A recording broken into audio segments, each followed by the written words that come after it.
So hello everyone, मेरा नाम है Kartik Singh Rajput and welcome to my channel civil preparation 24/7। Last lecture में हम लोगों ने मैसूर किंगडम को डिस्कस किया था।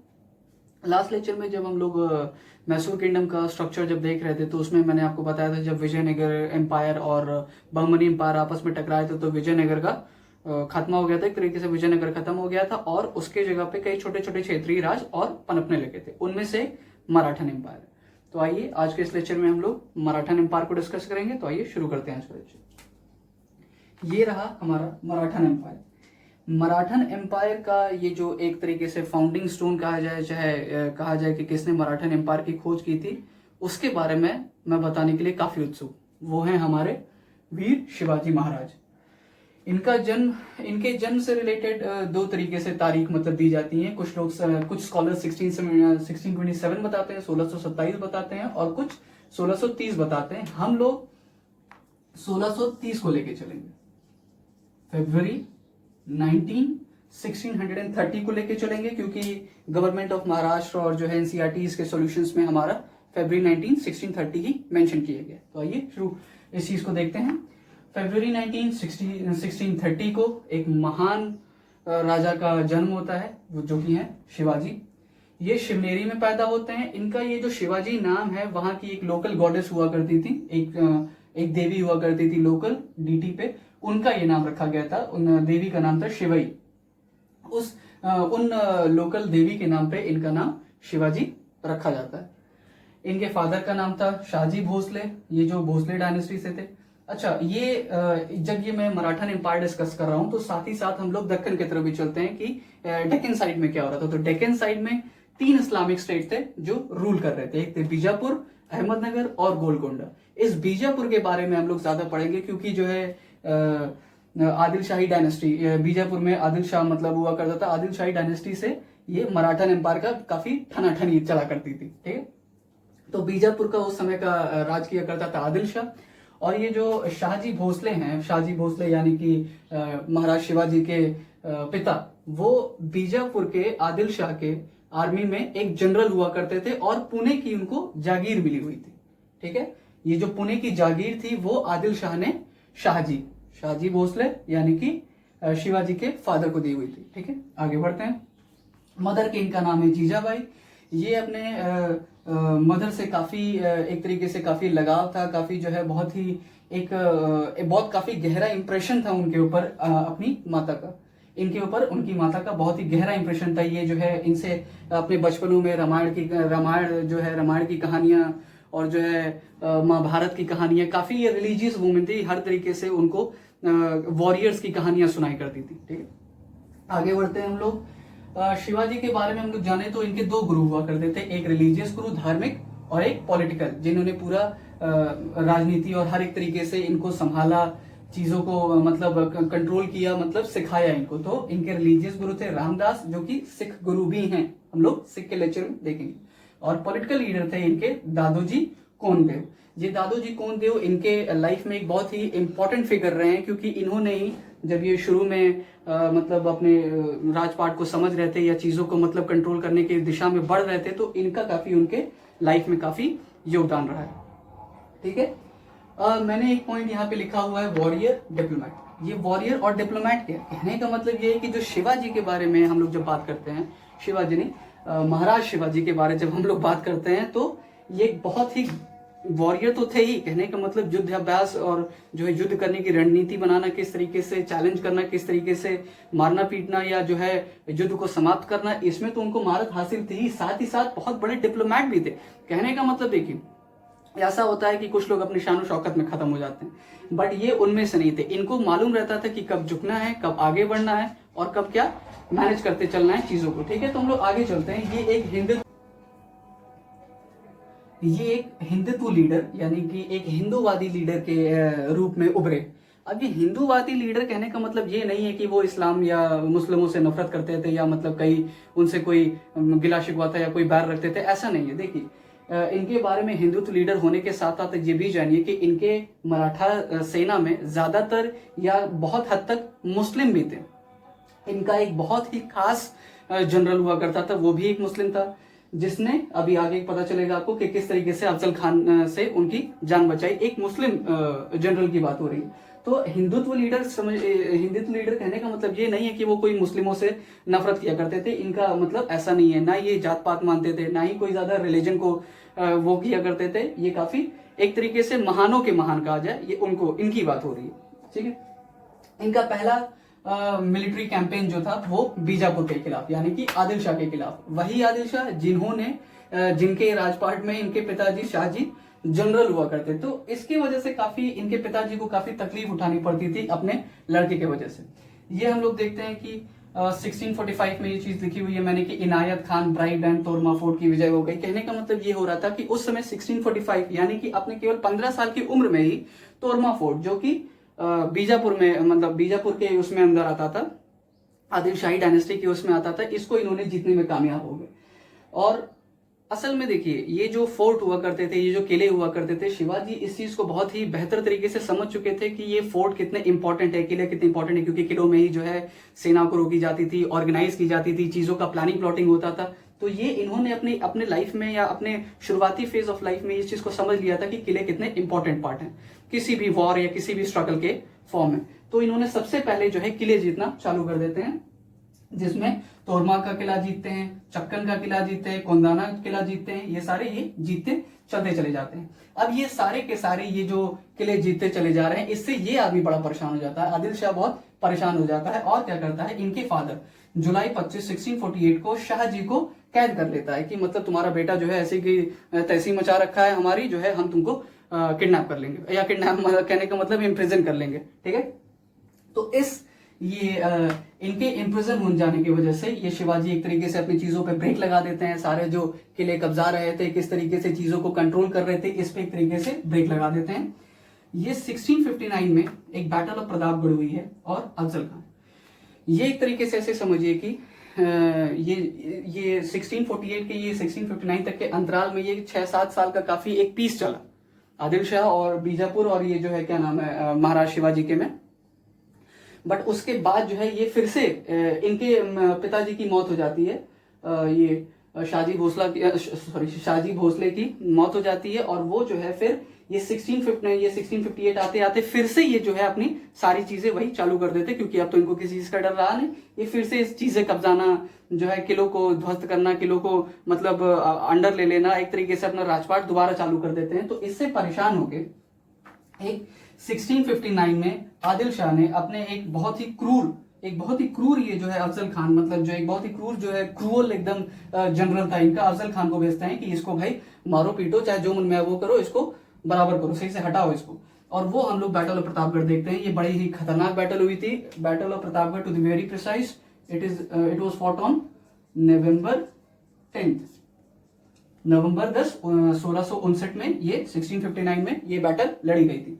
इसमें क्या होता है देखिए, एक बड़ी ही इंटरेस्टिंग कहानी है। ये जो मैंने अभी आपको बताया कि किस तरीके से एक मुस्लिम जनरल ने इनकी जान बचाती है, कैसे इसमें हुआ क्या था आखिरकार, एक छोटी सी स्टोरी है इसके पीछे। मैं चाहता हूँ आप इस बैकग्राउंड को जाने।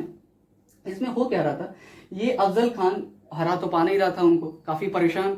तो ये हुआ क्या आखिरकार, इसने कहा कि आइए चलिए हम लोग 1-to-1 मुलाकात करेंगे, 1-to-1 मुलाकात करके इस चीज को सॉल्व करेंगे। और ये डिप्लोमेट तो थे ही, बहुत ही गजब के मतलब चीजों को मतलब प्लानिंग प्लॉटिंग से करते थे। तो ये जा रहे थे उनसे मिलने। तो ये जो इनका एक मुगल जनरल था, मुगल जनरल कह रहा हूं, एक मुस्लिम जो जनरल था, उसने इनको समझाया कि आप जो है उसके पास अगर जा रहे हैं तो वो बड़ा है, इसकी कदकाठी बड़ी ही खतरनाक थी, 6.5 इंच, मतलब कहने का मतलब 6 फुट का आदमी, 6.5 फुट का आदमी मतलब अगर है और मतलब काफी ही बलवान है, तो कहने का मतलब उनसे एक तरीके से थोड़ा सा एक वो होता है कि मतलब कहीं कुछ गड़बड़ ना कर दे। तो और ये हमारे महाराज शिवाजी जो है थोड़े से कदकाठी में थोड़े से उससे छोटे थे। तो ये अफजल खान के इरादों को भागते हुए वो कहता है कि नहीं साहब, आपको जो है कुछ प्रोटेक्शन लेके जाइए, कुछ जो है जैसे कि अब कहने का मतलब कोई अब मीटिंग करने जा रहे हैं तो ऐसा तो है नहीं कि पूरा सेना लेके जाएंगे, चाहे जो भी चीजें होंगी, या खंजर चाकू वाकू तलवार ये सब चाहे सारी चीजें बैन होती हैं मीटिंग्स में। तो कहते हैं कि इन्होंने एक काम किया, अपने उसी कमांडर के मशवरे पे इन्होंने एक काम किया कि एक नकल था, ऐसा एक पंजा टाइप का था, शेर के पंजा टाइप का एक नकल था, वो छुपा के ले गए थे। और जहां हम लोग देखते हैं कि 1659 में अफजल खान इनको अपने आदत से मजबूर धूर्ततापूर्वक जो है इनको हत्या करने की कोशिश करता है, और बड़े ही चालाकी से ये हमारे वीर शिवाजी उनका अंत कर देते हैं, अफजल खान की मृत्यु हो जाती है। ठीक है, आगे हम लोग बढ़ते हैं। ये 1663 में शाइस्ता खान, औरंगजेब का मामा, कहने का मतलब ये जब ये औरंगजेब का समय आ चुका था, शाहजहां की एक तरीके से किलेबंदी कर दिया गया था और औरंगजेब का समय आ चुका था। औरंगजेब इनसे काफी परेशान हो चुका था, ये क्या नाम है, हमारे वीर शिवाजी से काफी परेशान हो चुका था, क्योंकि इनकी पर्सनालिटी ही ऐसी थी। ये औरंगजेब समझता था कि मतलब किस तरीके से इनको इनके पावर को कम किया जाए, कुचला जाए। तो इसी सभ्य को करते हुए 1663 में वो अपने मामा शाइस्ता खान को भेजता है कि इनको कंट्रोल करे, इनको हराए। बट एक संघर्ष होता है जिसमें जो है ये अपने किले में एक तरीके से आराम कर रहा होता है, और फिर उसी में ये क्या नाम है, वीर शिवाजी अपने कुछ सैनिकों के साथ पहुंच के इसके शाइस्ता खान के लड़के को मार देते हैं और इसको बुरी तरीके से घायल कर देते हैं। कहते हैं कि जो है हमारे वीर शिवाजी जी ने उनकी 3 उंगलियां तक काट दी थी। ठीक है, आगे बढ़ते हैं हम लोग। 1663 में ये शाइस्ता खान के कांड होने के बाद 1664 में ये सूरत पे भारी जो है लूटमार मचाते हैं। लूटमार मचाने का मतलब देखिए, एक इनको ऐसा एक क्रूर राजा समझना ये बहुत बड़ी बेवकूफियत होगी हम लोग की, क्योंकि जो है ये बहुत ही अच्छे डिप्लोमेट हुआ करते थे। कहने का मतलब ये जो है पहले मौका देते थे सामने वाले को कि आप जो है चीजों को शांतिपूर्वक समझ लिए, शांतिपूर्वक सारी सॉल्यूशंस निकल जाए। बट जब चीजें नहीं हो पाती थी तब ये उस चीज में आगे बढ़ते थे। तो ये 1664 का ये सूरत में काफी अटैक होता है और चीजों को काफी ज्यादा जो है खूब पैसे वैसे खूब धन वन लूट के ये चले जाते हैं। अब ये सूरत उस समय का जो है मुगल एम्पायर का एक बहुत ही बड़ा हब हुआ करता था, यहाँ पे बहुत पैसे हुआ करते थे। सूरत क्यों? क्योंकि भाई देखिए ये सब एक पोर्ट एरियाज हैं। पोर्ट एरियाज में ऑब्वियसली सामान का आना जाना और मतलब जो चीजें लगी रहती हैं, तो पोर्ट एरिया जनरली हम लोग देखते हैं कि काफी अमीर हुआ करते हैं। तो ये सूरत की लूटमार होती है। 1665 में एक राजा जयसिंह हमें देखने को मिलेंगे। ये एक गजब के जो है ये भी बहुत बड़े मतलब क्या कहें, मतलब ये भी एक बहुत ही गजब के डिप्लोमेट रहते हैं। कहने का मतलब ये भी ऐसे, इनकी भी यही रहती है कि तलवार निकाले बिना अपना काम कंप्लीट हो जाए। तो इनको भेजा जाता है, इनको समझा मतलब इनको हराने के लिए। ये एक हम लोग बैटल ऑफ पुरंदर इसी में देखते हैं कि किस तरीके से राजा जयसिंह जो है पुरंदर के किले का घेराव कर लेते हैं और जो है धीरे धीरे इनके सारे जनरल्स को और जो है कई मतलब और इनके कई जो जानने वाले या करीबी जो मदद कर सकते थे उनको धीरे धीरे ये राजा जयसिंह तोड़ना शुरू कर देते हैं। और रिजल्टेंट हम लोग क्या देखते हैं कि जून 11, 1665 को ट्रीटी ऑफ पुरंदर होता है। ये ट्रीटी ऑफ पुरंदर के ये डेट आपके लिए बहुत इंपॉर्टेंट है और ये ईयर बहुत इंपॉर्टेंट है। ये डायरेक्ट इस पे क्वेश्चन पूछ लेता है कि ट्रीटी ऑफ पुरंदर कब हुई है। तो दैट वाज ऑन जून 11, 1665 को ट्रीटी ऑफ पुरंदर होती है। इसमें क्या कहा जाता है कि आप आपने जितने किले जीते हुए हैं इन्होंने उसमें से आपको किले कुछ वापस करने पड़ेंगे। तो ये बट फिर भी देखिए ट्रीटी में भी एक शर्त रख दी गई है कि कहने का मतलब कि शिवाजी महाराज जी कहते हैं कि हम आपको 35 किलो में से केवल अपने 23 किले देंगे और 12 किले वो खुद अपने पास रखते हैं। तो ये भी एक तरीके से ट्रीटी में भी काउंटर ऑफर देना, ये भी एक बहुत बड़ी बात है। आगे हम लोग चलते हैं, फिर देखते हैं कि 4 लाख और सोने के सिक्के चुकाए गए, वो अलग की बात। ठीक है, इसी 1665 ट्रीटी ऑफ पुरंदर, यही जो पुरंदर की संधि हुई थी, इसी संधि के तहत ये एक चीज कंक्लूड की जाती है कि आपको औरंगजेब से मिलना पड़ेगा। और ये हमारे वीर शिवाजी जो है औरंगजेब से मिलने के लिए 1666 में आगरा में पहुंचते हैं। इनकी जो है पर्सनालिटी समझने के लिए या एक तरीके से ऐसे समझे कि इनका क्या ऑरा हुआ करता था, ये जानने के लिए आप इस चीज को समझ सकते हैं कि जब ये 1666 में औरंगजेब से मिलने के लिए आगरा पहुंच रहे थे तो वहां लाखों करोड़ों की भीड़ यूं ही जमा हो गई कि देखे कि आखिरकार वीर शिवाजी है कौन। तो इस तरीके का इनका एक पर्सनालिटी हुई करती थी। 1666 में कोटी औरंगजेब के दरबार में पहुंचते हैं। वहां पे इनको काफी अपमानजनक तरीके से ट्रीट किया जाता है। इनको जो मामूली सैनिक और जो मनसबदार होते हैं उनके कतार में खड़ा कर दिया जाता है। तो ये काफी इस चीज से गुस्सा हो जाते हैं और अपनी इंसल्ट होते हुए देखते हुए ये वहां से निकल जाते हैं। ये हो रहा है कि 1666 में जब वो वहां से एक इंसल्ट हुई और जो है जब वो निकल जाते हैं तो इससे औरंगजेब बड़ा ही नाराज हो जाता है। तो कहने का मतलब औरंगजेब का ये था ही कि इनको इस तरीके से परेशान करना है, इस तरीके से इनको इंसल्ट करनी है इनकी, और ये उसका मकसद पूरा हो जाता है। 1666 में कहते हैं कि इनको जो है नजरबंद कर दिया गया, एक छोटे से इनको हाउस अरेस्ट एक तरीके से कहने की मतलब अरेस्ट कर लिया गया घर ही में, कि घर में ऐसे रहने का है कि क्या बाहर निकलने का इनको कोई रास्ता नहीं था। तो ये कुछ प्लानिंग प्लॉटिंग करते हैं कि किस तरीके से हम बाहर आजाद हों। और उस में कहते हैं कि ये जो है कुछ टोकरी जो है कई कहानियां प्रचलित हैं, उसमें ये कहते हैं कि ये जो है फलों की टोकरियां भिजवाया करते थे अपने बर्थडे पे या मिठाई बांट रहे थे, उस टोकरी में रखते हुए ये टोकरी के बहाने और जो है मिठाइयों के बांटने के बहाने ये वहां से फरार हो जाते हैं। ये फरार होते हैं 1666 में और 16 जाके 70 में फिर से जाके उसी सूरत को दोबारा लूटते हैं। ठीक है, आगे बढ़ते हैं हम लोग।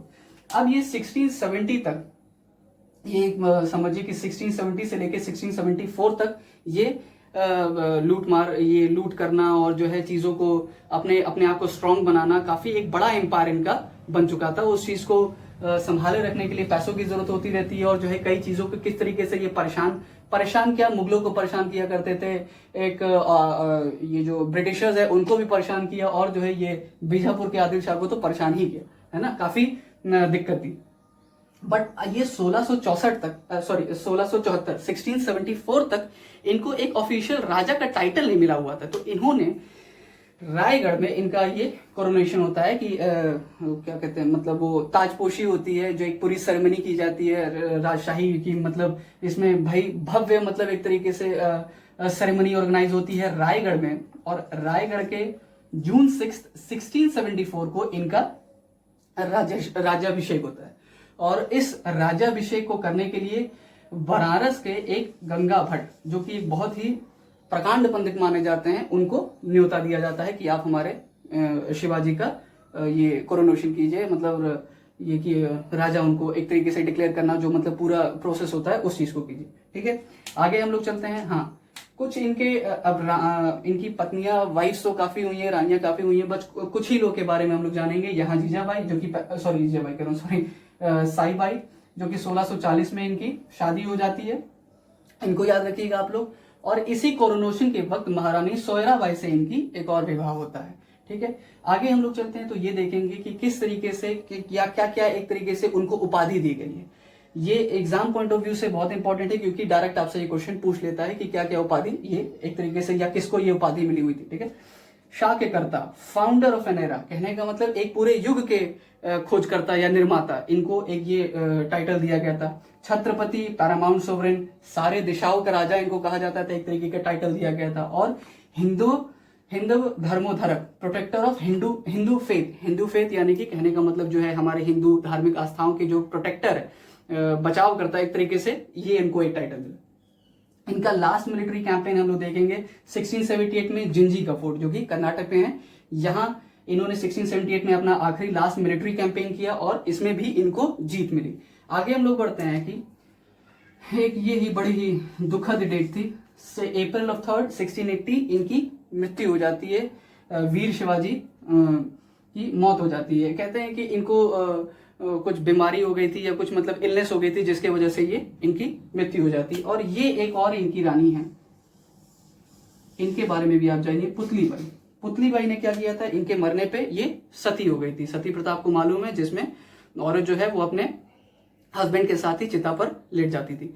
तो आज ये हमारा शिवाजी का ये लेक्चर कंप्लीट होता है। अब आगे के पार्ट्स में हम लोग ये देखेंगे कि किस तरीके से वो उन्होंने अपना एडमिनिस्ट्रेशन किस तरीके से चलाया करते थे, किस तरीके से राजशाही जो उनका प्रोसेस हुआ करता था वो किस तरीके से होता था, और आगे इनके हम लोग वंशजों के बारे में, सक्सेसर्स के बारे में पढ़ेंगे। ठीक है, तो अगर मेरा ये लेक्चर आपको पसंद आया तो मेरे चैनल को सब्सक्राइब कीजिए, वीडियो को लाइक कीजिए। थैंक यू, पढ़ते रहिए।